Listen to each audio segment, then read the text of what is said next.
don't listen. To who, Ma? Huh? To you? Who is you, man? I ain't seen you in like a decade. It's not what I expected. What did you expect? I feel like nowadays, with Amber Alerts and kidnapping and people just living in fear, do you feel like that's still, people can still, find a little boy, take him home for dinner, and give him back to his parents? Do you feel like that can happen now? Because I feel like that's such an important part of community.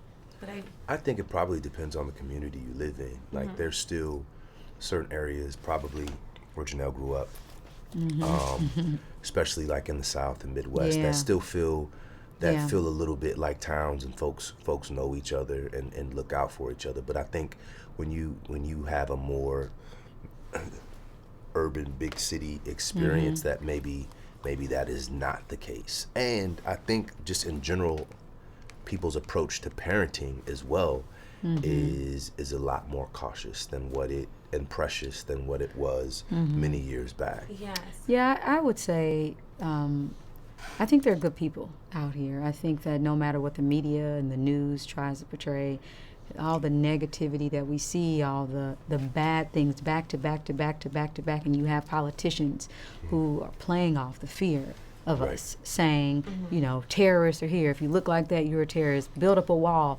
There's a lot of there are people who want to divide and conquer. They use divisive tactics. But in my heart, I know that humanity is better than that.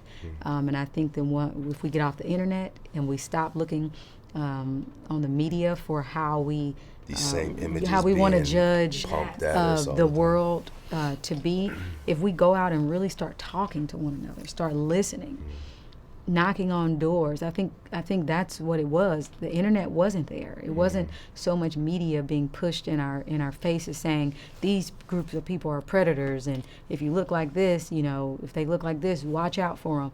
I think when you really go talk to people, you'll realize you have much more in common, and people are good people. Yes. Like, there are a lot of great people out here, and I want to see that highlighted, and I think that's why it was important for Mahershala and I to take these roles, to give an example of how we nurture a young man or a young child who is in need of mentorship.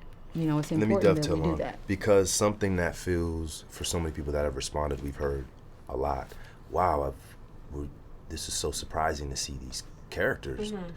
Those are real normal to us and really growing up. We know people those who, people. so it's the opposite experience. So there you haven't seen the camera pointed at Teresa and Awan within the context of the story, or someone who kind of becomes your fake uncle, and he looks out like, those are not.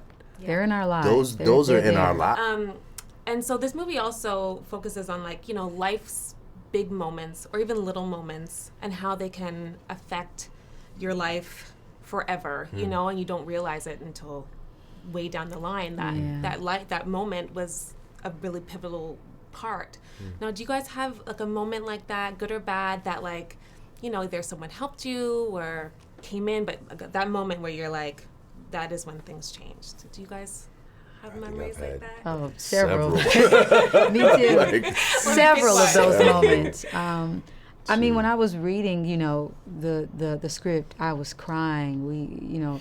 I think we both had a very visceral reaction to it, and we were just like, man, this reminds me of an aunt. For me, I had a younger aunt and an older female cousin that I would talk to as I was trying to navigate through life. And as I was trying to decide if I was going to embrace the things that made me unique, even if it made others uncomfortable, or if I was going to conform and just kind of hide myself. And I'm speaking from an artistic perspective. There are times when I was told, don't dress like this, don't, wear your hair like this, or women, as a woman, you're constantly being judged by how sexy you are, or how sexy you should be, or, this is masculine, this is what femininity looks like, you should be this. And I had to make some choices. And I think Mahershala, you had a quote that you said to Jerome that, you have to decide who you're going to be. Right. And absolutely in my life as an artist, just in general. I had to decide what kind of music I was going to make, how I wanted to be remembered, if I was going to, you know, uplift and inspire, or if I was going to be a part of tearing down my community through my lyrics, through my art. I had to make those decisions, and it was women in my life who set me down, and I could talk through that with. Even if they didn't give me advice, just them listening, I could hear what I sounded like. I could vent. I could get these things that were stuck inside of me, that were frustrating me. I could hear them, and it just subconsciously just changed me. I just felt like I had support. Well, you made the right decision. Thank you So much, guys. Thank you. Movie-